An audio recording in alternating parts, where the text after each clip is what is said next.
Queridos amigos, hoy estamos haciendo tendremos una conversación muy especial con Suzanne O'Sullivan, que es una neuróloga y autora de este libro que os enseño aquí, tan chulo, tan guay, que es Todo está en tu cabeza, ¿no? Es un libro súper interesante del cual vamos a hablar con Suzanne hoy y que trata.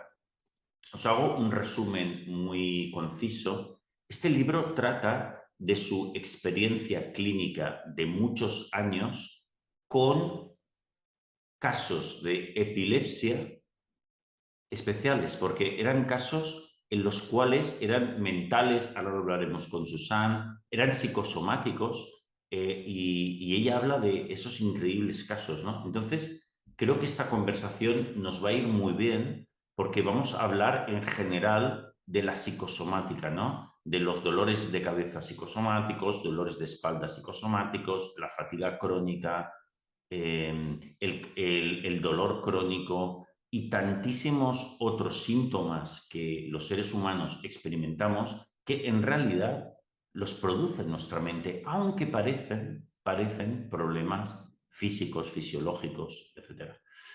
Entonces vamos a pasar a hablar en inglés con Susan. Susan, I did a brief introduction. Did you understand something? Oh, I caught a little bit of it, but if I didn't know what the subject matter was, I would not have caught much. Okay. What I said is that you are a neurologist and that this book, that is awesome, is lovely, treats mainly about these cases of epilepsy that you treated during so many years, that you realize that they were mental. The person didn't have any physiological problem, I don't know how to say, and you talk about this topic, and I said to the audience that it can be a great example, not only about epilepsy or pseudo epilepsy, but all the other problems that are psychosomatic, all types of pain, fatigue, and many other problems that people are suffering today. Am I correct in the more or less in the summarizing of this book? Yeah, it's you are correct, except to say that it's a great example of how sort of language fails us with these disorders. So obviously we both have a different first language, but even within English speakers, if that's your first language, it's so hard to put words to these medical problems, to explain them in a way that legitimizes the suffering and helps everyone understand what we're talking about.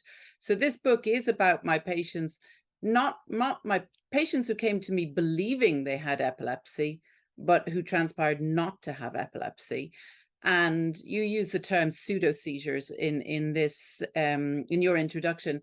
And again, that is what they were called for many years. So these are people who have seizures that look like epilepsy, but actually they're not epilepsy. They're sort of they have a psychological cause. And for years, until I was a qualified consultant, so until the end of the 20th century, we call these things pseudo seizures. And it's just interesting to think about that word, because you're pretty much saying to patients, if something is pseudo, it's like you're pretending or you're putting it on. Right. And I think for 100 years, people were pretty much saying to patients, either you have epilepsy or you're pretending to have epilepsy, with that language. But we're still sort of, in the medical world, still trying to find language that doesn't kind of lessen the suffering of people who have these problems, because they're very serious problems. But how would you call it? So the latest listen, the name changes all the time, and I slightly have a problem with that.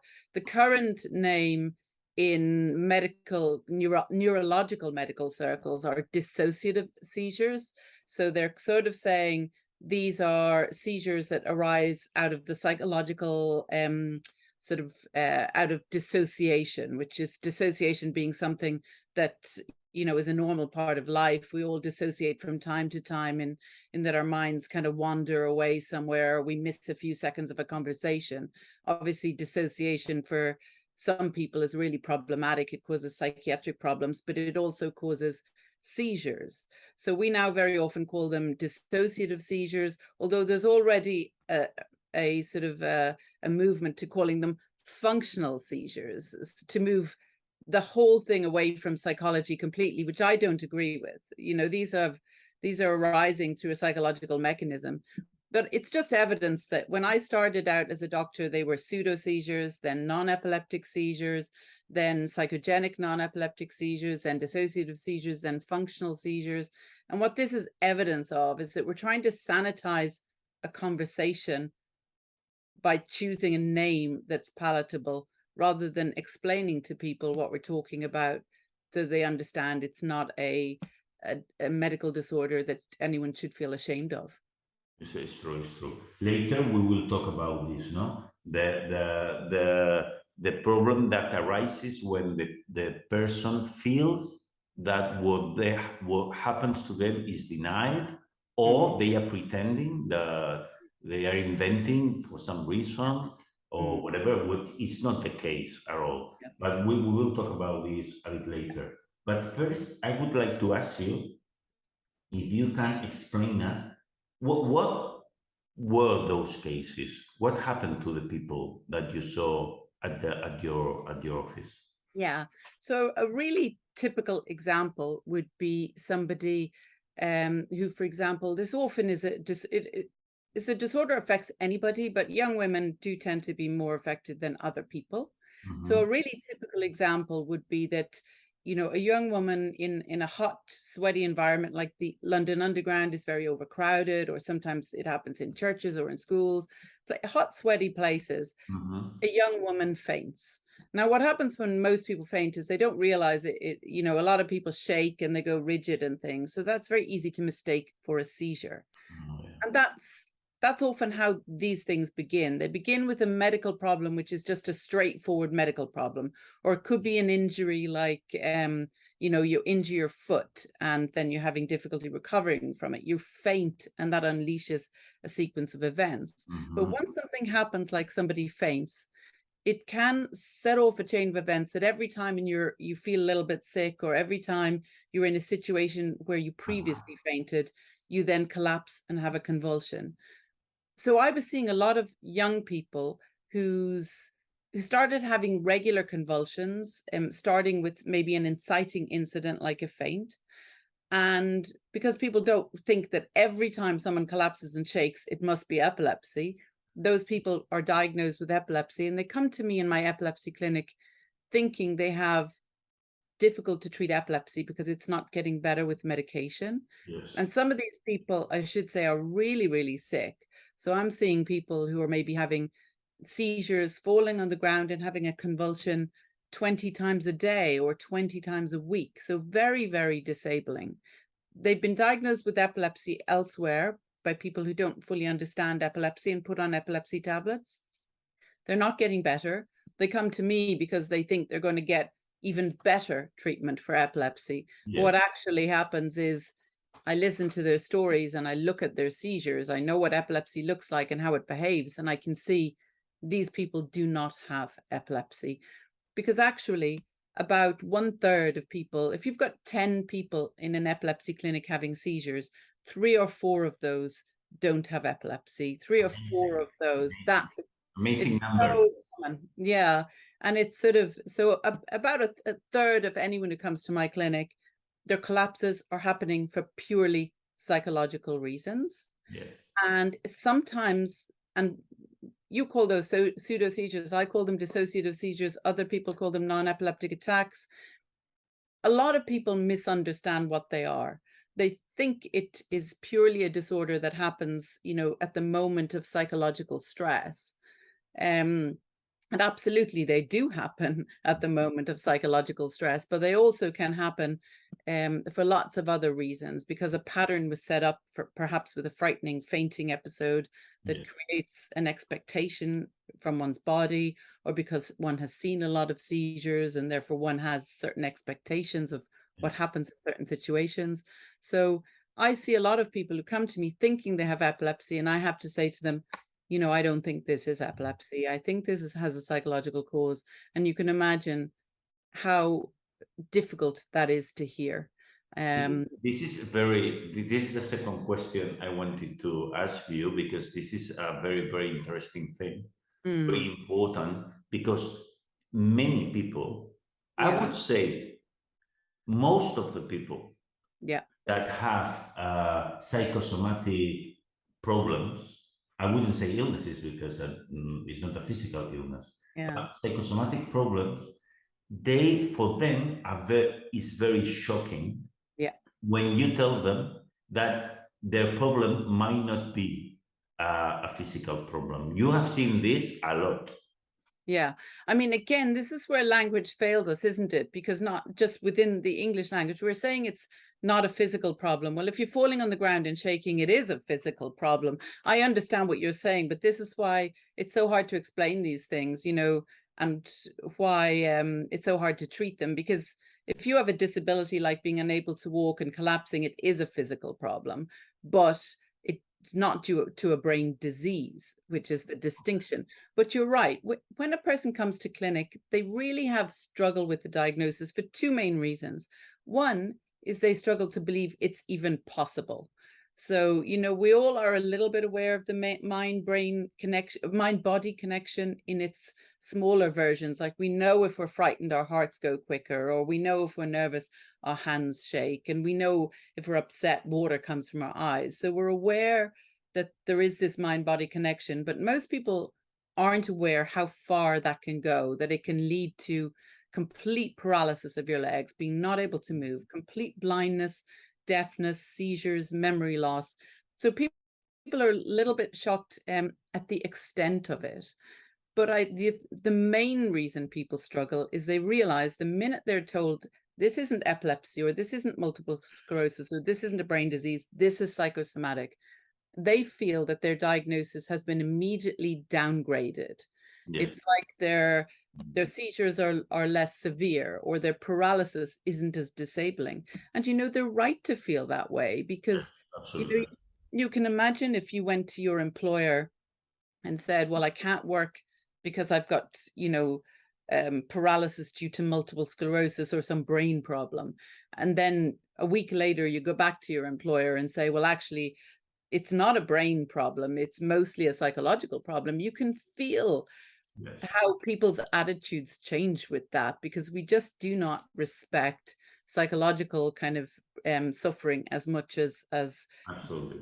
related suffering. So people really struggle with the diagnosis, and I totally understand why. They're justified in that. Absolutely. But there's it's such a pity that many people in many psychosomatic problems won't treat their problems correctly, Mm, and they will go on thinking that they have a hidden yeah, disorder that yeah, nobody knows what it is. yeah, I'm talking about, precisely. for instance, the fatigue Yeah. syndrome, the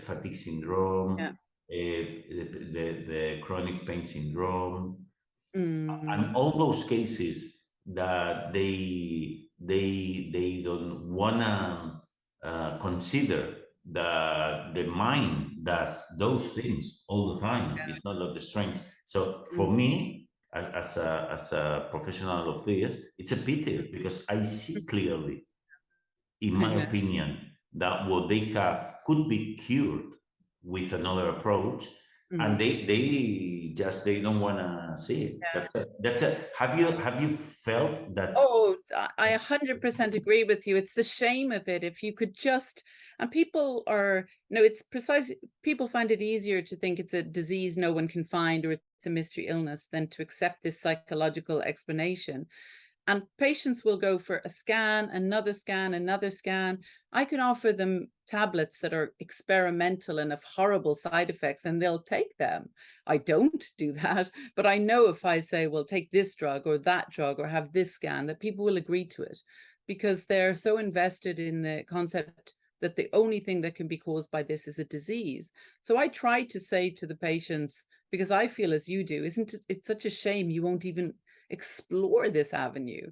I try to say to my patients, you know, if you get to a point in your medical journey where you're just having lots of scans and taking lots of tablets and absolutely nothing is making you better. Now, perhaps you're not keen on, you know, or you can't quite relate to this kind of psychological formulation. Why can't you apply the same sort of attitude to that as you would to another scan, which is basically, you know, you're willing to have another scan. Why not try this? If you'll try anything, why not try this? And that works for some people.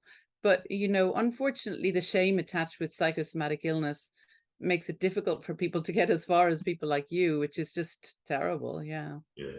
And isn't it, Suzanne, isn't it so surprising to you? It is to me that the mind can produce such an array of illness, of symptoms, such an amazing Yeah. quantity of amazing symptoms. Yeah. I mean, I suppose it was probably a surprise to me 20 years ago, but at this point, there is nothing I haven't seen. I will believe anything. And I'm beginning to be better at holding, you know, people really don't understand that our body is the mouthpiece of our minds and our, you know, every thought you have and every sort of emotion that you experience it with your body. I think people sort of think of thoughts as being sort of something floating around in your head. But actually, you know, if you look around a room full of people, you can say, well, he's confident and, you know, she's shy, or he's happy and she's sad. You know, you can even see cultural differences in the way people carry themselves. You know, um, we reveal ourselves through our bodies. So for me, also, you know, what helps me also with the concept is that I'm extremely aware of the fact that I am a completely you know, I experience all my sort of anxieties through my body, you know, all the time. Sometimes when I have to speak in public, you know, my voice really shakes quite badly. And once I did a book tour in America. Now I'm a doctor. I don't do book tours. You know, this is exceptionally unusual thing for me. And just before I flew to America, I guess I was pretty scared. I got a cold and I lost my voice. And when I got to the States, I had to do loads of radio shows and things. And for the first 24 hours, I couldn't speak at all. And I suspected it was anxiety related, but I walked into the very first radio interview and the interviewer asked me a question and my voice recovered like that because it just had to. So I'm aware I am a person whose anxieties come out in that way. So I guess that helps me to not be like completely shocked all the time that Sure. these things are possible, you know? Later, I might explain you, what I think is an incredible experience that Really? I had myself, because I had I don't know the word in English, lumbalgia. Uh, Yeah. I know what you mean. Lumbago, we would call it. Like lumbago. low back kind of pain. Yeah. This is Yeah. lumbago. Lumbago. I had this for, I would say, 25 years. Yeah. Since I was 20, since 40 something. And then I realized, you Mm. believe it or not, that it was mental. Yeah. That this blockage that I had in the back wasn't real. And Mm. then I stopped having it. Yeah, I know. Because these things are sustained. I mean, first of all, this is a really important part of the conversation because the minute you start talking about these things, you realize that everybody has one of these experiences. And I think that's important for people to know because I think sometimes people with psychosomatic disorders are sort of considered to be weak or fragile or mad or, you know, attention seeking. But this mind body thing is just ordinary and everyone has it, and some people have it worse and some people have it better. But also the thing about, my losing my voice in this anxious situation, or you having this pain in your back, is one of the things that sustains these symptoms is the attention that we pay to them and the way we change our lives to accommodate them. So, the minute you find your sort of way of paying less attention to something and being less aware of it, because often, we don't use our bodies normally if we're protecting ourselves from some medical problem, and that can exacerbate the problem. So sometimes we just need something to break that kind of cycle of anxiety and attention to get better. Exactly. In fact, my approach as a CBT therapist to these problems are double. And the first movement is to try to convince the person that surely she has not a medical problem. Examples, other examples of other people that have the same. We analyze the how the problem goes, and the poor logic of the problem when you can see it. No, you might have migraine only on the weekends. How can you have a disability that knows the calendar? It's very strange, because I mean, if got a real problem, my body doesn't know the Roman calendar. Yeah. This is very strange. Yeah. And so the first thing is the people to consider seriously that might be not a medical problem. And the second is to contradict the symptom. For instance, people with migraine that has associated, for instance, sunbathing with pain, or drinking wine with having the headache, or not sleeping in the night and the following day having the and then we say, okay, do that and try to experience that it won't happen someday. And then you will see that it's an association. Because those associations are very important. Or in the case that you said before, if I go to the tube underground, it's hot, but I say to myself, I don't have to faint. I fainted in the past, but I don't have to faint. I'm gonna talk to my friends. I'm gonna make a joke. I'm gonna distract myself. I'm gonna talk to my relative for a while and forget about this. And then the association breaks, and the mind of the person thinks, it might be right. Yeah. I might be okay. Yeah. And then. And it's interesting what you say, because I mean, that's exactly, I tried, because I'm sure you might tell me later, but waiting lists for CBT in Spain are probably, I mean, in the UK, they can be really, really long. Yes. So often in clinic, I will try and do sort of my sort of kind of layperson version of CBT. Right. But it's a similar sort of thing. It's, you're in this situation, and then we just ask people to distract themselves with, pay attention to certain sounds or how your clothes feel, etc. But and I'm sure you experience this, is what's amazing is how quickly that can work sometimes. Yes. So sometimes you can just have one conversation with somebody, and as soon as it's at some level, even if they don't really agree with me about the diagnosis, at some level, a fear has been allayed and attention has been taken away from the body.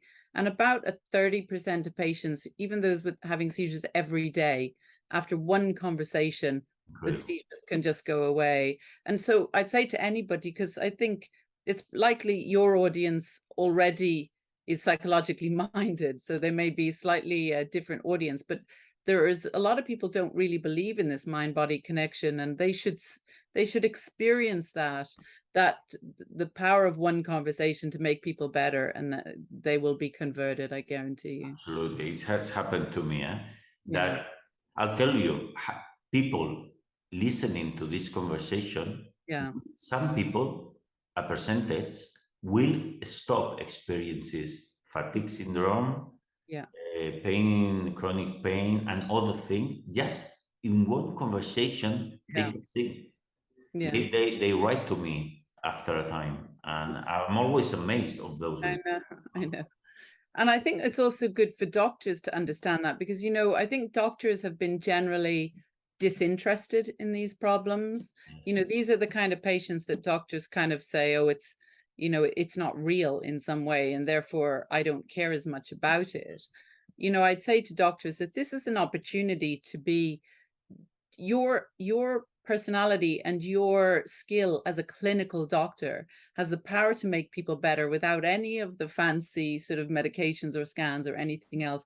And, you know, you think as a medical student, you think, oh, it's going to be so exciting, you know, blood pumping everywhere and everything. But I would say to you that I've never experienced anything as satisfying as the possibility of having a really great therapeutic conversation with someone that explains their symptoms to them and demystifies it and destigmatize it. And the next day, just through that, they're feeling better. And you're like, that is rewarding as a doctor. There's some authors, the researchers in the topic of pain that affirm that half of the back problems that even get an intervention, a surgical intervention, in reality, don't need it. Yeah, 100%. I mean, I'm no expert in back problems, but that does not surprise me at all, especially when you think of people are too trusting in things like scans, and very not trusting of people like you and I sometimes, but terribly trusting in things like scans. I mean, if you scan any person, you will find some wear and tear or disc out of place. Many. It's so easy to then follow that route to surgery. And I think an awful lot of intervention happens that really doesn't need to happen. And you're a neurologist, Suzanne. Mm. What do you think about migraine? Well, I think that, you know, we tend to make a big distinction between different sorts of headaches.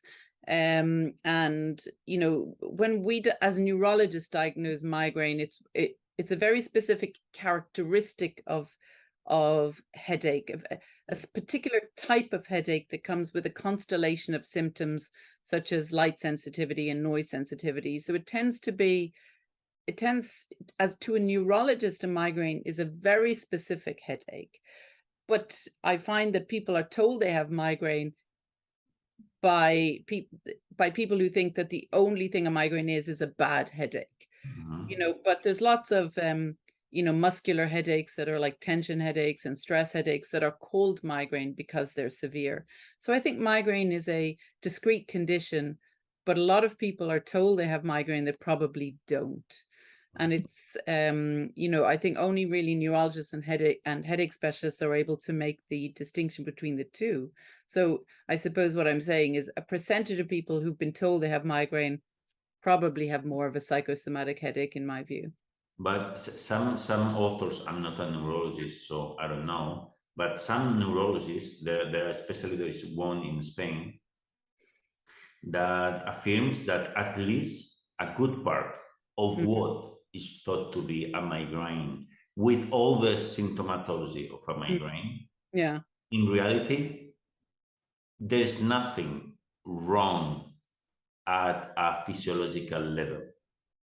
And the proof of this is that this group of doctors treat them. Yeah. And I show you, Suzanne, I've seen many cures. Yeah. Without medication, only with as a psychological intervention. What do you think about this? Actually, I'm not going to claim to be an expert in migraine, but I wouldn't disbelieve that I wouldn't, you know, I think that it's entirely possible that a large number of people who've been labeled with migraine have more of a psychosomatic problem. I think that it's quite interesting when you look at treatments for what is labeled as sort of legitimate migraine per se. and they are uncannily similar to how one would treat a psychosomatic problem. So, migraine clinics very often treat people with lifestyle changes and psychological input and call it migraine. So Antidepressants as well. yeah, sorry.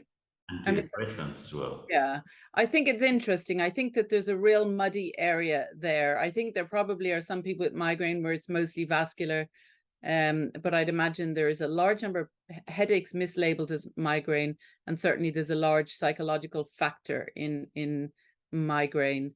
And again, so it should just be a useful thought to people, which is, do I want to load myself down with all these medications that cause risks in pregnancy and side effects and drowsiness?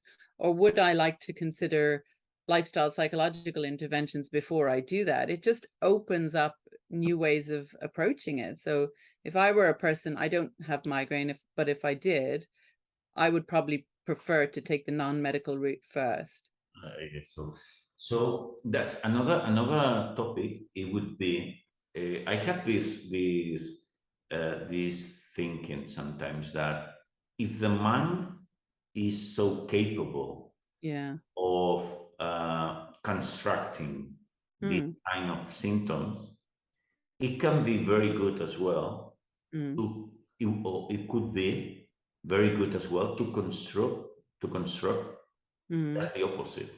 I mean, so the power of the mind to construct not only our moods, which is my main thing, but also things like feeling strong, awake, on the mood of doing the different things. I think there is in reality, I think many times I think that we still don't have all the tools to modify, to intervene in this capability of the mind. But seeing all those things, my reflection is that, wow, there is an incredible power in there. Yeah, I mean, I think that first of all, Freud said instead, I'm going to misquote Freud, but or it might have been Breuer in Studies in Hysteria, which was the sort of 1916 sort of book on this. He said, if a thought can trigger a movement, why shouldn't a thought hinder a movement? Yes. And that's precisely what you're saying. But I think, it's if you want to look at the power of so what happens to our bodies, every movement we have and everything that we experience in the world is just a construction of our experience. Our mind is programmed with expectations of how the world should behave that we've been learning since the day we first tried to stand up and walk and we fell over. Sure. So if you look at movements as an example, so we all walk around every day without thinking about it because we've been doing it seamlessly for many, many years.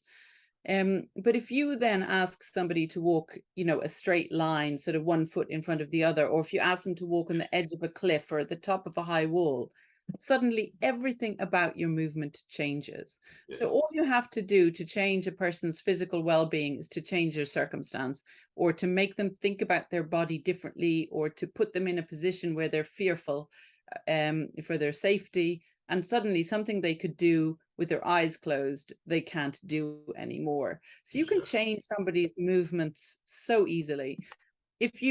I understand that when men try to empty their bladders in public urinals, that, the bladders won't empty. Or if you ask a footballer to kick a penalty kick in front of a crowd of 10,000 people, only some footballers can do it. So, there's just an endless number of examples of how we can kind of disable our bodies by our circumstances, by thinking about it differently, by being frightened. So I think that this kind of assumption, we've got a kind of weird assumption that we're in control of ourselves all the time, and that everything we're doing is deliberate. I think people know in kind of psychological medicine, people understand that, some of the things that upset us aren't necessarily about what's happening now, but it's about something that happened in the distant past. It's exactly the same with our ideas about movement and sensation and our experience of the physical world.